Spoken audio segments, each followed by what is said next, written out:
todo en la vida debe tener un propósito. Las cosas que no tienen propósito pues son vanidad, ¿verdad? Entonces el propósito le da sentido a la vida. Mucha gente pierde el sentido de la vida porque no ha encontrado su propósito. Y parte de ver el propósito de Dios es lo que vamos a ver ahora, y es la obra del Espíritu Santo.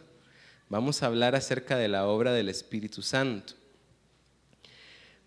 Y quisiera comenzar contándoles que hoy precisamente me estaba recordando que cuando estaba pequeño, allá en primaria, cuando uno está entre primero y sexto grado, ¿verdad? Yo, que estudié en un colegio católico, tenía clase de religión. Y me recuerdo de la señorita, era la señorita Sarita. Y todos la queríamos a la seño y todavía la recordamos, y ella, cuando uno la saluda en la calle, ya ni se acuerda de uno, ¿verdad? Pero todavía lo saluda, ¿verdad? Y la señorita Sarita, y todos los años para Pentecostés, ella nos pedía que lleváramos una tarea, y era que ilustráramos los frutos del Espíritu Santo en la manera más original que se nos ocurriera. Entonces todos llevábamos nuestros trabajos, que probablemente nos lo hacían nuestros padres, ¿verdad? Pero ahí íbamos, ¿verdad? Y yo era tan original que todos los años llevaba el mismo. Entonces, era un árbol con frutos y la típica, ¿verdad? Entonces, pero me recordaba de eso y nos calificaba dependiendo de lo original que fuera, ¿verdad? Pero en ese tiempo yo recuerdo eso, pero no recuerdo haber entendido qué significaba eso. Y muchas veces nosotros vemos o escuchamos hablar acerca del Espíritu Santo, pero a veces no tenemos una total comprensión de su obra o de su ministerio en nosotros. Y pues hoy quisiera hablar acerca de eso. Muchas veces hemos confundido la obra del Espíritu Santo y la asociamos a veces a manifestaciones que tal vez hemos visto o hemos heredado, incluso algunos hemos vivido de la iglesia pentecostal. Muchos hemos heredado el hecho de ver al Espíritu Santo como una manifestación, ¿verdad? Como cuando hay fuego del Espíritu, decimos. Entonces, y la misma iglesia pentecostal tiende a relacionar al Espíritu Santo con manifestaciones que más bien tocan las emociones de las personas, que tocan las emociones de las personas en las reuniones, en los cultos, y cuando vemos que hay emociones implícitas, decimos, hoy sí se movió el Espíritu Santo. Pero hoy quisiera hablarles acerca de lo que dice la Biblia del ministerio del Espíritu Santo. Y pues en primer lugar, no quiero desestimar la iglesia pentecostal.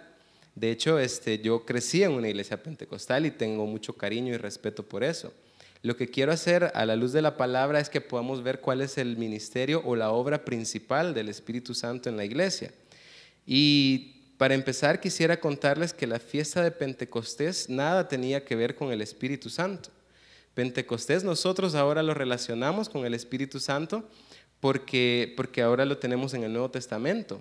Pero en ese tiempo ellos ni siquiera sabían o no pretendían saber qué era o cómo iba a ser el ministerio del Espíritu Santo. Pentecostés significa quincuagésimo, o sea, el 50º, ¿verdad? Quincuagésimo, la traducción del griego es quincuagésimo, y era la celebración anual judía que se realizaba 50 días después de la Pascua, y era para celebrar la cosecha. Entonces, para los judíos, Pentecostés significaba una fiesta para celebrar la cosecha, para celebrar que íbamos a recoger, que íbamos a tener para poder comer, y eso era lo que celebraban en Pentecostés. Para nosotros tiene un significado diferente por lo que pasó en lo que relata Hechos, ¿verdad?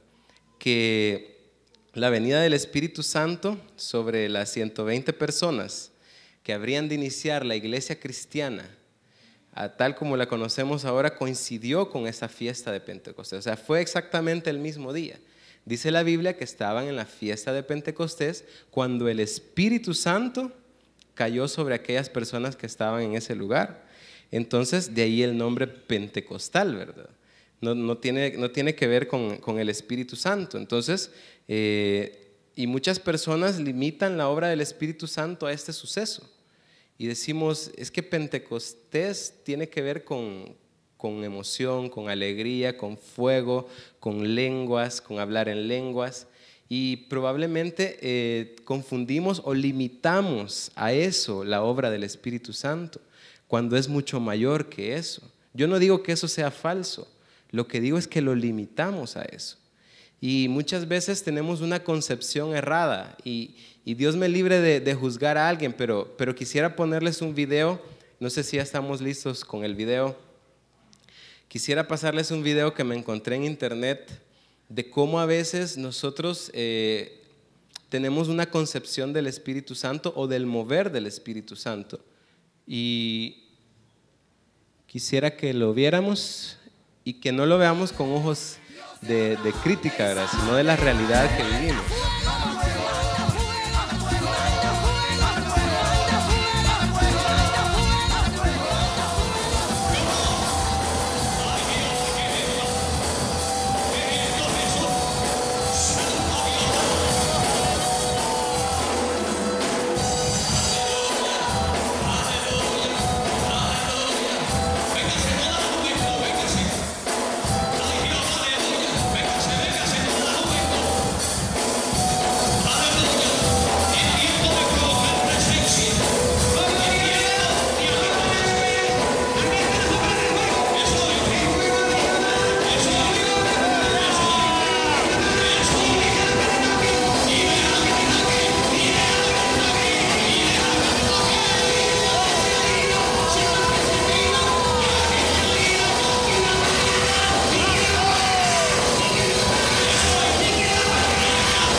Si querés, ahí déjamelo, corta. Hasta ahí, cortémoslo. Bien, yo no niego que el Espíritu Santo pueda tocar las emociones de nosotros. De hecho, muchos de nosotros hemos vivido la experiencia de lo que es un toque del Espíritu. El punto es enfocarnos solo en eso y limitar la obra del Espíritu a que toque nuestras emociones. A pensar que si hoy no sentí nada, entonces no se movió el Señor en el culto. Si hoy no lloré, si hoy no pasó por mis sentimientos, entonces el Señor no estuvo o el culto no estuvo muy bueno. Pero la verdad es que la obra del Espíritu Santo va más allá de tocar nuestras emociones y nuestros sentimientos.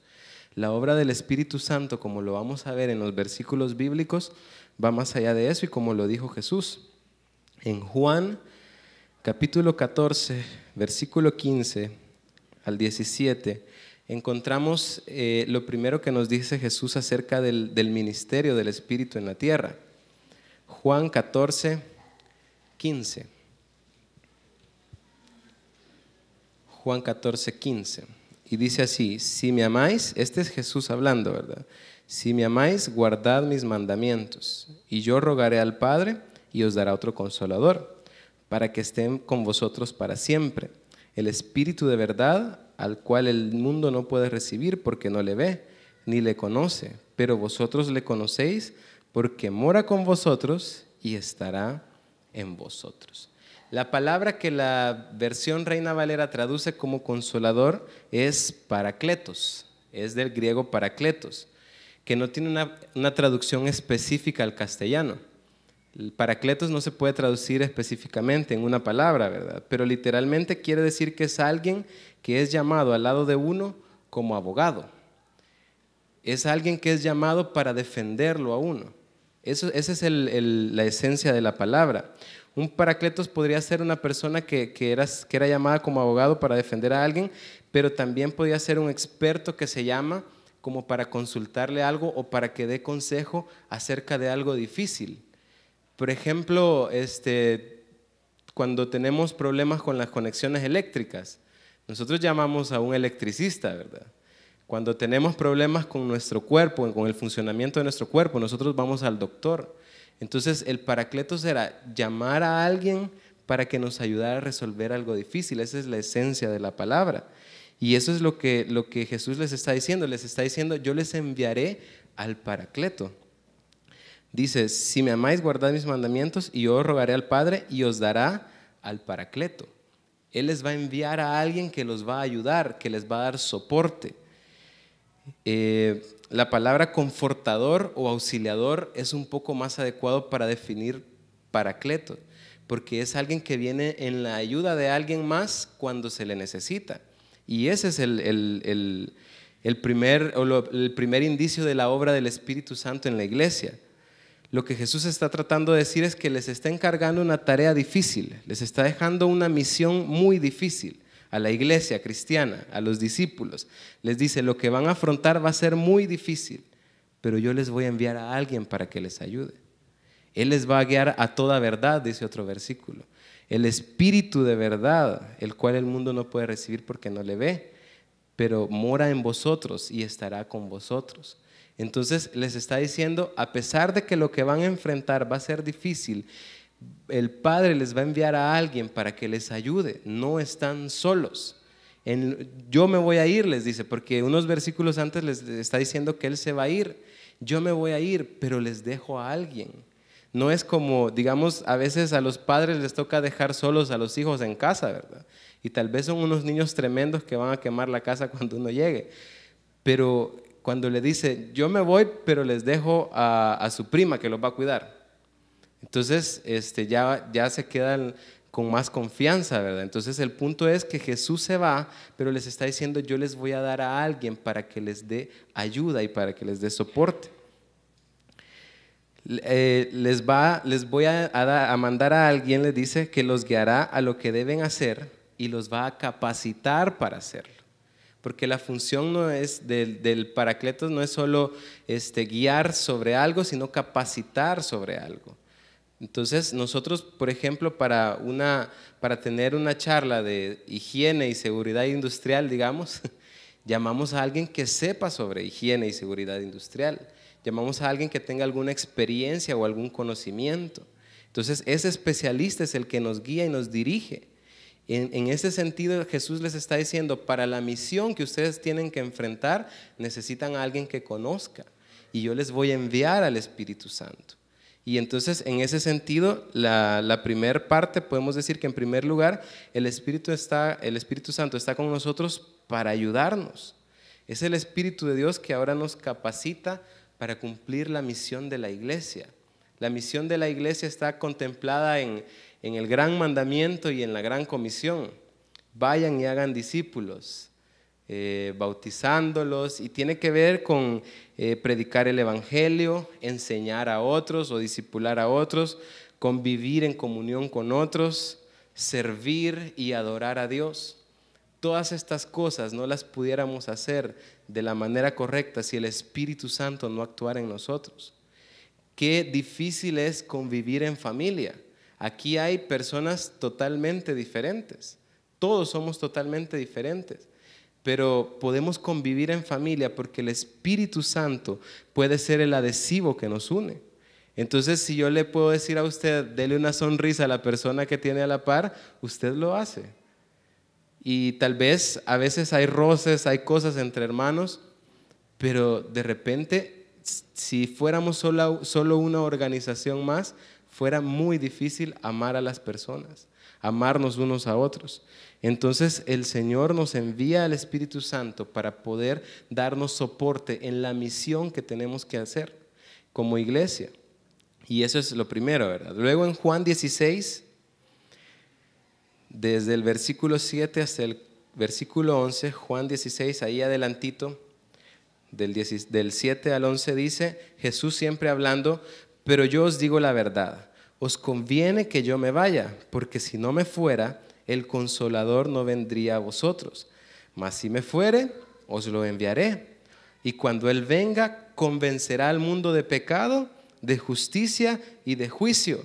De pecado por cuanto no creen en mí, de justicia por cuanto voy al Padre y no me veréis más, y de juicio por cuanto al príncipe de este mundo ya ha sido juzgado. Y Jesús está revelando el ministerio y la obra del Espíritu Santo en este mundo.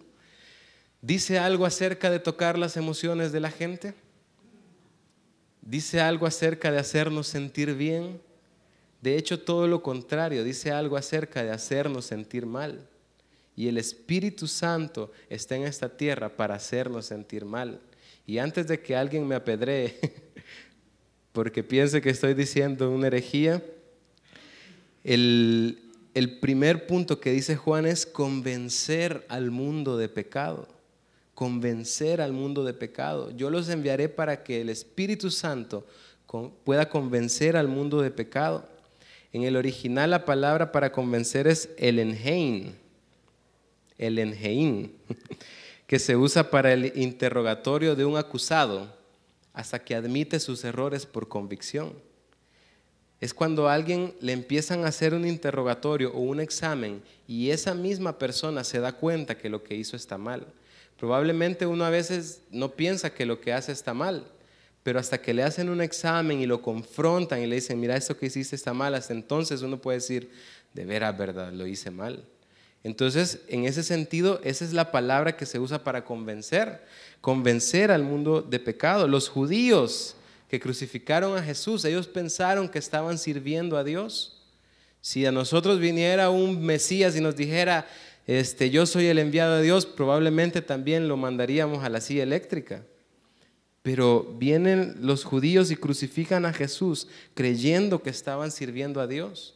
Ellos creían que estaban bien en lo que estaban haciendo. Y no creían que estuvieran haciendo algo malo. Pero en Hechos 2, del 14 al 32, ustedes van a encontrar la primera predicación quizás de la iglesia cristiana después de que el Espíritu Santo desciende en Pentecostés. Está justo después. Y Pedro es el que empieza a hablar. Y Pedro les empieza a hablar a los judíos y les dice, sepa pues, en el versículo 36, 2:36, les dice Pedro, sepa pues ciertísimamente toda la casa de Israel que a este Jesús, a quien vosotros crucificasteis, Dios le ha hecho Señor y Cristo. Al oír esto se compungieron de corazón y dijeron a Pedro y a los otros apóstoles, varones, hermanos, ¿qué haremos?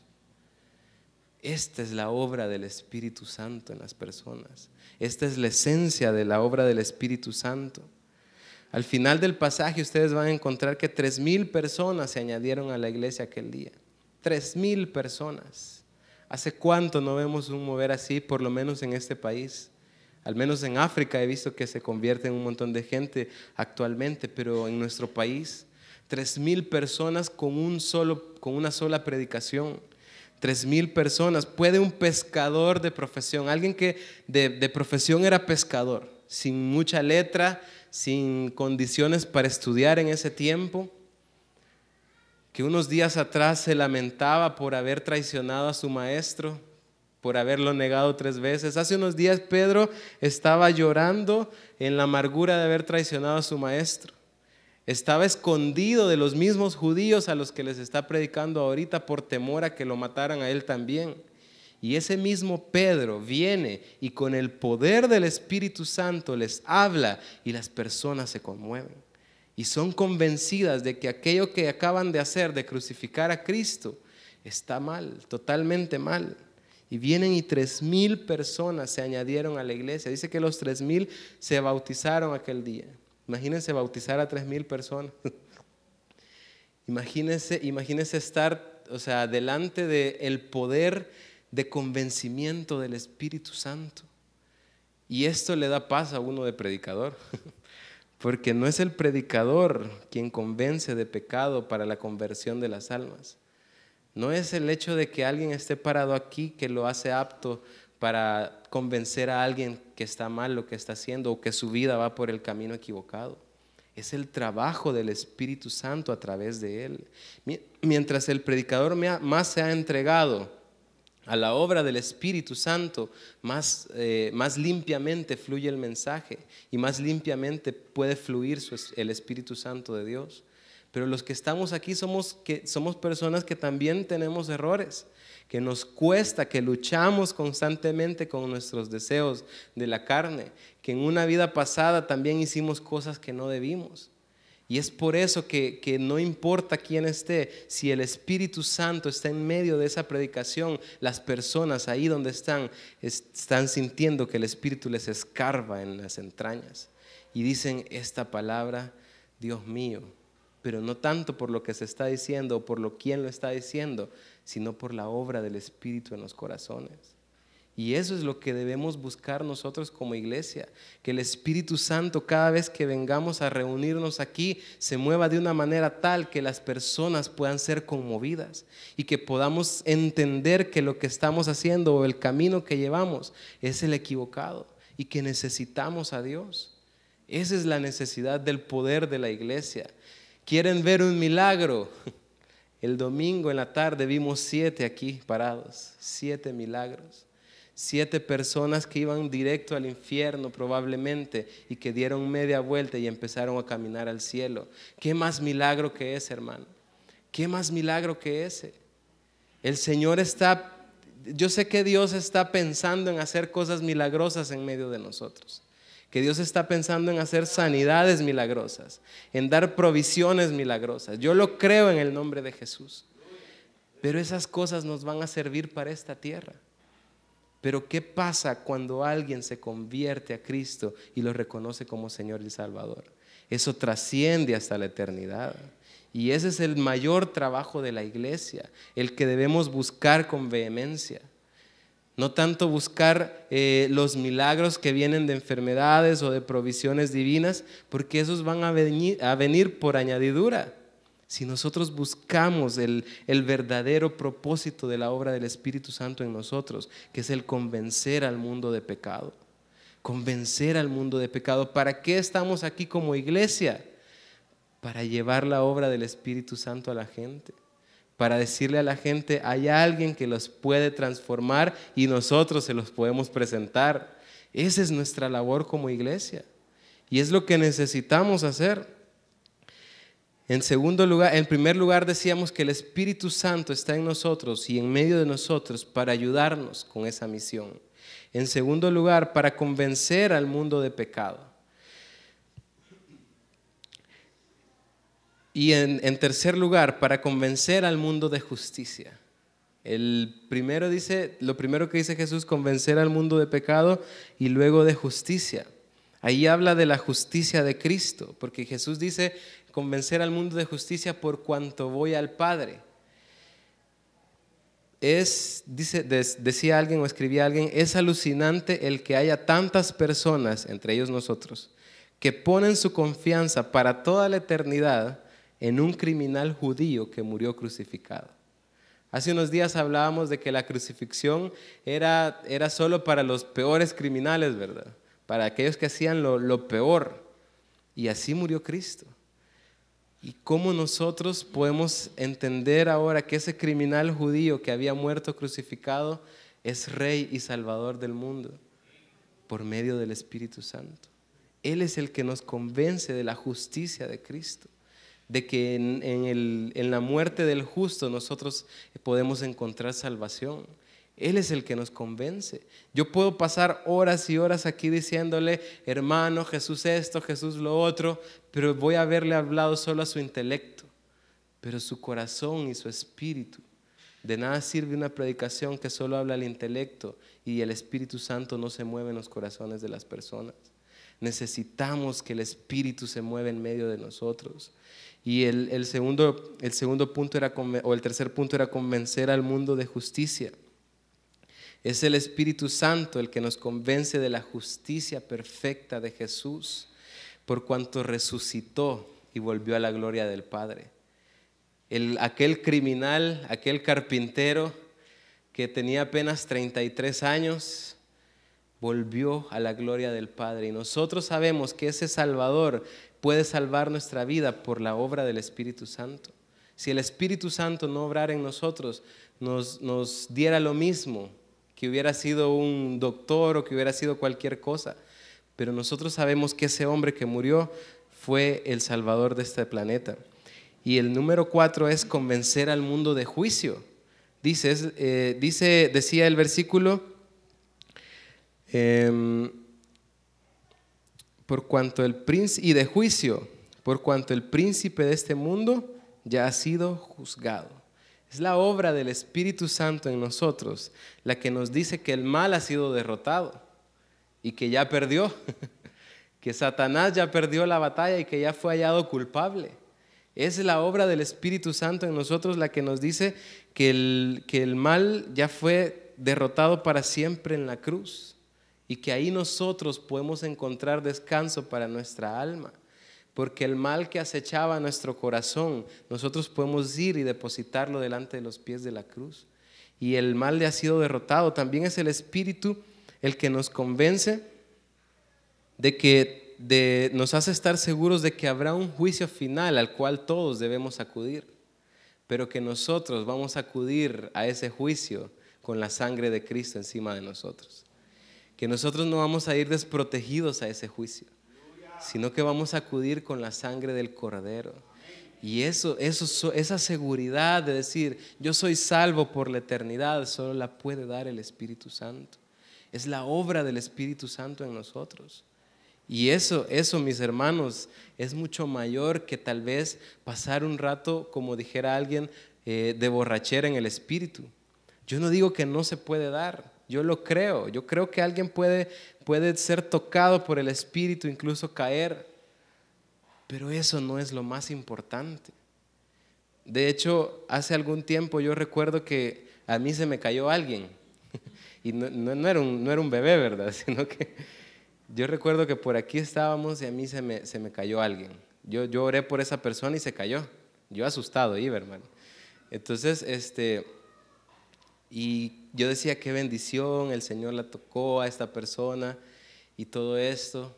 Ahora ya no está en la iglesia, pero al poco tiempo nos dimos cuenta que había salido embarazada antes de casarse. Eso fue hace unos 5 o 6 años quizás. Y nos ponemos a pensar, por Dios, o sea, la obra del Espíritu Santo va más allá de que alguien se caiga al piso y empiece a patalear, o de que hable en lenguas. Yo creo en el hablar en lenguas, creo firmemente en eso. Creo que es un don también que Dios me ha permitido disfrutar. Pero lo que digo es que no tenemos que limitar el poder del Espíritu Santo a eso. Que no debemos limitar el poder del Espíritu Santo a lo terrenal, sino que tenemos que ir más allá y pensar en Él como alguien sobrenatural, con un poder ilimitado. Y ese poder ilimitado habita en medio de nosotros y dentro de nosotros. Y eso es lo bonito de esto, porque una vez que estamos convencidos de nuestro pecado, una vez que estamos convencidos de la justicia de Cristo y del juicio venidero, es el mismo Espíritu que nos convence que en Jesús podemos encontrar salvación para nuestra alma. Esa es la obra perfecta del Espíritu Santo en nosotros. Convicción de pecado, convicción de justicia de Cristo, convicción de juicio y convicción de que en Él podemos encontrar salvación y vida eterna. Esa es la obra completa del Espíritu para nuestras almas. Es Él quien nos convence que el sacrificio del justo es suficiente para que nosotros tengamos vida eterna. Y eso es lo que dice Jesús acerca de la obra del Espíritu Santo. No lo dije yo, lo dijo Jesús y está en la palabra. Y en conclusión, mis hermanos, el Espíritu Santo no está en este mundo solo para que algunos podamos disfrutar cosas emocionales por un rato, sino más bien su obra y ministerio en la tierra tienen que ver con que las personas puedan encontrar el camino al Padre a través de Jesucristo. Esa es la perfecta combinación del trabajo de la Trinidad de Dios. El Espíritu Santo obrando en el corazón de alguien para que pueda encontrar el camino al Padre a través de Jesucristo. Esa es la esencia de la Trinidad, del trabajo de la Trinidad de Dios. Y eso es la obra del Espíritu Santo, la perfecta obra de Dios operando en nosotros. Y como decíamos, estas 3 cosas son para el mundo, pero también para la iglesia Nos decía al principio que Él es nuestro ayudador. Y como nuestro ayudador es el Espíritu Santo quien nos capacita para que la iglesia pueda realizar esa misión. Es Él quien santifica a la iglesia y la capacita con poder y amor.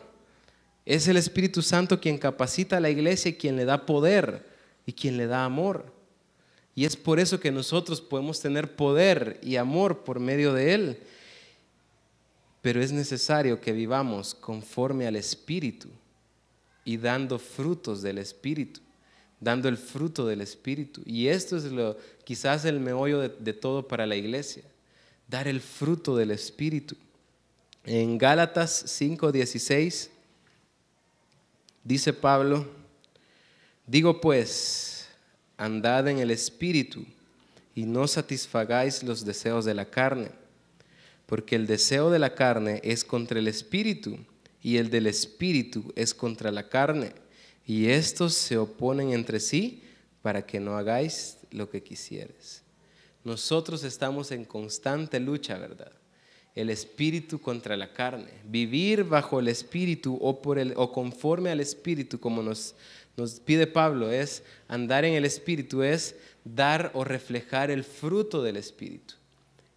Pablo, después de estos pasajes, hace una lista de los frutos de la carne y habla de un montón de cosas que son bien interesantes, porque si ustedes las leen y más que todo si nos vamos a los originales, nos damos cuenta que los significados de las palabras que Pablo describe, diciendo borracheras, brujerías, la palabra para brujerías estaba investigando que se refiere literalmente a consumir drogas. Porque mucha gente en ese tiempo ya consumía drogas, tal vez no las que tenemos ahora, pero sí cosas que las ataban. Hechicería, dice brujería, disensiones, pleitos, todas esas cosas provienen de nuestra naturaleza pecaminosa o de nuestra carne, como lo dice ahí. Y esa es la lucha constante que debemos librar todos los días, de alimentar más nuestra carne o alimentar más nuestro espíritu. ¿Y cómo sabemos que vivimos en la carne? Porque damos frutos de la carne. Dice ahí, somos pleitistas, somos celosos, somos envidiosos, somos borrachos. Y si usted se pone a ver la lista y se ve en alguna de esas, probablemente el Señor le esté diciendo: necesitas vivir más conforme al Espíritu. ¿Por qué? Porque también nosotros damos testimonio a la gente de afuera de que el Espíritu puede obrar en nosotros. ¿Y cómo le vamos a decir a alguien: mire, hay alguien que lo puede cambiar a usted, si no ha visto ningún cambio en nosotros? Entonces después sigue diciendo y hace la lista Pablo del fruto del Espíritu. Dice: mas el fruto del Espíritu es amor, gozo, paz, paciencia, benignidad, bondad, fe, mansedumbre, templanza. Contra tales cosas no hay ley. Imagínense, revisemos por un momento cómo está nuestro amor, y no al esposo o la esposa, ¿verdad? ¿Cómo está nuestro amor por los demás? ¿Cómo está nuestro amor por nuestros hermanos? ¿Cómo está nuestro amor? ¿Será que saludamos a las personas aunque no las conozcamos aquí nomás en la iglesia? ¿O será que solo pasamos de largo? No nos interesa hablar con nadie, no nos interesa hacer amigos o conocer a las personas. ¿Cómo está su amor? El amor que aquí se refiere es al amor ágape, y es un amor que va más allá del amor por mis hermanos o por mi novio, por mi novia, por mi esposo. Es un amor superior, que quiere decir: yo acepto a esta persona a pesar de cómo es. A pesar de sus faltas que a mí no me caen bien, yo la acepto y la abrazo como mi hermano. A ese amor se refiere. ¿Cómo está nuestro amor? ¿Cómo anda nuestro gozo? ¿Cómo anda nuestro gozo? Mire a la persona que tiene la par a ver cómo anda su gozo.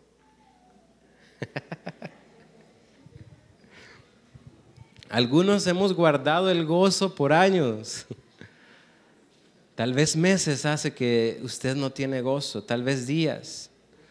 Pero independientemente de hace cuánto usted ha perdido el gozo, el Señor esta tarde le está diciendo, necesitas más comunión con el Espíritu Santo. Porque si no damos estos frutos es porque no estamos teniendo comunión con el Espíritu Santo. Les decía yo a los muchachos de la casa de estudio, si ustedes siembran un aguacate, esperan recibir aguacates al final de la cosecha. Y si ustedes siembran un mango, no van a esperar recibir aguacates. Si ustedes siembran algo, van a esperar recibir un fruto conforme a lo que sembraron. Si nosotros constantemente estamos sembrando para la carne, adivine qué vamos a cosechar. Pero si nosotros constantemente estamos sembrando para el Espíritu, esto es en oración, en lectura de la Biblia, en comunión con mis hermanos, en asistencia a la iglesia, en todas esas cosas, si nosotros empezamos a sembrar en el Espíritu, vamos a cosechar del Espíritu. ¿Por qué no tenemos amor en las iglesias? Porque no estamos sembrando en el Espíritu, porque el Espíritu se ha apartado probablemente de nosotros. Y qué complicado es esto, hermano, porque dice la Biblia que cuando contristamos al Espíritu, el Espíritu se aleja de nosotros, y contristamos al Espíritu con nuestro pecado. Y es bien tremendo saber que en una iglesia no se mueve el Señor, no hay amor, no hay paz, no hay gozo, porque estamos constantemente alimentando nuestra carne y en pecado. Pero qué bonito fuera que las personas dijeran, no, ahí en esa iglesia se nota que las personas son diferentes. Se nota que los de Manuel sí son diferentes. Viera cómo rinden en el trabajo. Viera aquí, son los mejores estudiantes. Ahí se congregan en Emanuel. Son los mejores haciendo su trabajo, son los mejores atendiendo su negocio, son los más amables. Es porque vamos a haber sembrado para el Espíritu. Entonces, dice ahí, ¿cómo está nuestra paz, hermano? ¿Cómo está nuestra paz? Revisemos por un momento las ojeras que tenemos. Tal vez y probablemente de que hemos perdido la paz. Yo sé que algunos aquí nos desvelamos haciendo cosas que pues son necesarias. Por ejemplo, yo recuerdo cuando venía desvelado al culto después de haber estudiado en la universidad, después de haber estudiado toda la noche, y yo recuerdo a veces cómo me costaba concentrarme. Pero a veces hemos perdido la paz y esa pérdida de paz nos hace que andemos amargados todo el día. ¿Ya revisó su nivel de amargura? ¿Será que está llegando a rojito? ¿Ha visto que está el verde, después el amarillo y después el rojo, verdad? Como las alertas que da el SNET. Y nosotros probablemente hemos revisado cómo está nuestra amargura. ¿Será que medio nos dicen algo y ya nos irritamos? ¿Será que es porque no estamos sembrando para el Espíritu, hermano? Yo le hago la pregunta porque yo no conozco su situación, pero le hago la pregunta para que usted se la haga también a la luz de la palabra. ¿Cómo está nuestra paciencia? ¿Somos pacientes? ¿Somos pacientes con nuestros hijos? A pesar de que nos saquen canas todos los días. ¿Somos pacientes para educarlos? ¿Somos pacientes para entender que ellos son jóvenes y no podemos tratarlos como adultos? ¿O son niños probablemente y no podemos esperar que se comporten como uno de nosotros? ¿Somos pacientes para eso? ¿O será que nos dejamos llevar por tantas cosas que se nos vienen de repente, verdad? La benignidad, la amabilidad, la bondad, la fe, ¿cómo está nuestra fe? El pastor esta semana predicó toda una serie de sermones acerca de la fe y cómo está nuestra fe. La mansedumbre, ¿será que estamos cultivando la mansedumbre? ¿Será que estamos cultivando el hecho de ser mansos y humildes? La templanza o el dominio propio que tanto nos cuesta, ¿verdad? Nos cuesta, yo le digo nos cuesta porque a mí también me cuesta un montón, pero es con la ayuda del Espíritu Santo que nosotros podemos alcanzar todo esto. En sus fuerzas probablemente usted no pueda hacerlo.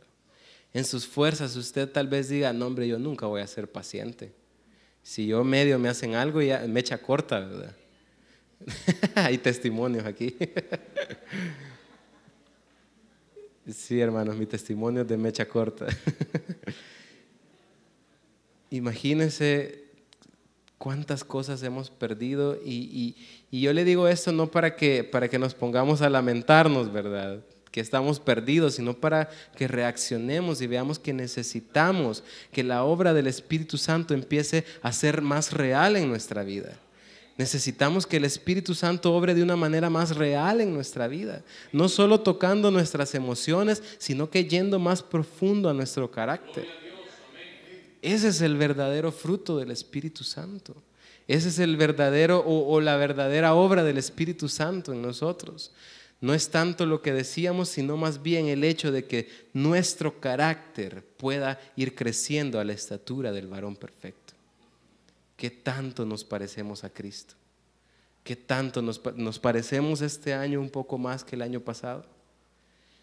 Yo a veces me parezco más porque me dejo la barba.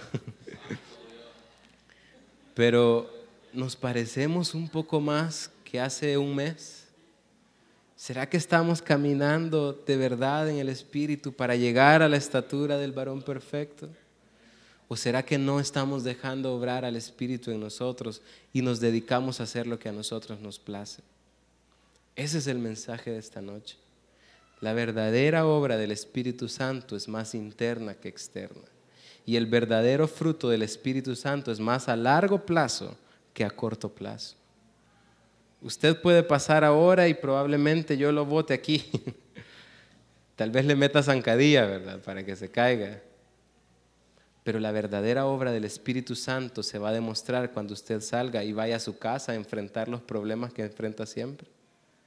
La verdadera obra del Espíritu Santo, el cambio real en usted se va a ver si usted va mañana y se enfrenta al trabajo de una forma diferente.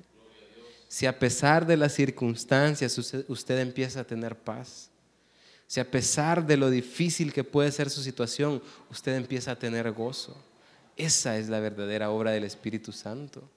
No limitemos el poder de Dios a cosas puramente emocionales. Vamos más allá, profundicemos y sobre todo empecemos a caminar con Él, si no lo hemos estado haciendo. Y si lo hemos estado haciendo, empecemos a hacerlo un poco más. Una iglesia santa y capacitada por el poder del Espíritu Santo es una iglesia que cambia el mundo. Si no me cree, váyase a leer Hechos. Que los hechos más que de los apóstoles podría decirse que fueron los hechos del Espíritu Santo. Porque fue Él quien se movió a través de la iglesia. ¿Cuánta falta nos hace empezar a caminar más con el Espíritu, hermano? Y no solo como iglesia, sino individualmente. Individualmente y cuando nosotros empecemos a caminar más con el Espíritu, más de cerca, a tratar de contristarlo lo menos que podamos, a buscar dar el fruto del Espíritu, a meternos más en oración, más en comunión con Él, cuando nosotros empecemos a hacer eso, vamos a empezar a cambiar el mundo. Vamos a empezar a cambiar primero nuestro mundo. ¿Qué cambios necesita su mundo? Su mundo, ahí donde usted se mueve, su familia, su casa, usted mismo. ¿Qué cambios necesita su mundo? Le vuelvo a decir que necesita el poder del Espíritu Santo en usted. Y para transformar también la vida de aquellos que no lo conocen. ¿Cómo no quisiéramos ver este lugar repleto de personas que sean conmovidas por el Señor a hacer una decisión por Él? No por esta iglesia, no por una religión, sino hacer una decisión para seguirlo a Él. ¿Cómo no quisiéramos tener que botar ya así el templo para tener que hacer uno nuevo o incluso trasladarnos a otro lugar porque aquí ya no cabemos? Porque las almas necesitan tanto de Dios. ¿Cuánta gente necesita tanto la convicción de pecado, la convicción de juicio y de justicia de parte de Dios? Y nosotros que tenemos ese recurso, somos los que estamos siendo capacitados y llenados en la medida que lo hagamos para ir afuera y dárselo a conocer a la gente. Esa es la misión de la iglesia. Si alguna vez pensó que la misión de la iglesia era reunirse y cantar Y pues escuchar una predicación, pues se quedó corto, hermano. La misión de la iglesia es ir y hacer discípulos, ir y traer más gente, ir y bautizarlos, ir y hacerlos parte de la iglesia, ir y enseñarles a caminar con el Señor, ir y enseñarles cómo adorar al Señor y cómo servirle a Él. Esa es la misión de la iglesia, esa es su misión y es mi misión. Pero ¿qué tanto estamos haciendo con esa misión? La capacidad para cumplir esa misión nos la va a dar el Espíritu Santo en la medida que nosotros empecemos a caminar más con Él. Vamos a orar esta noche, y si usted está conmigo y dice, pues de veras yo sé que necesito un poco más de Dios, quisiera pedirle que se ponga de pie. Si usted dice,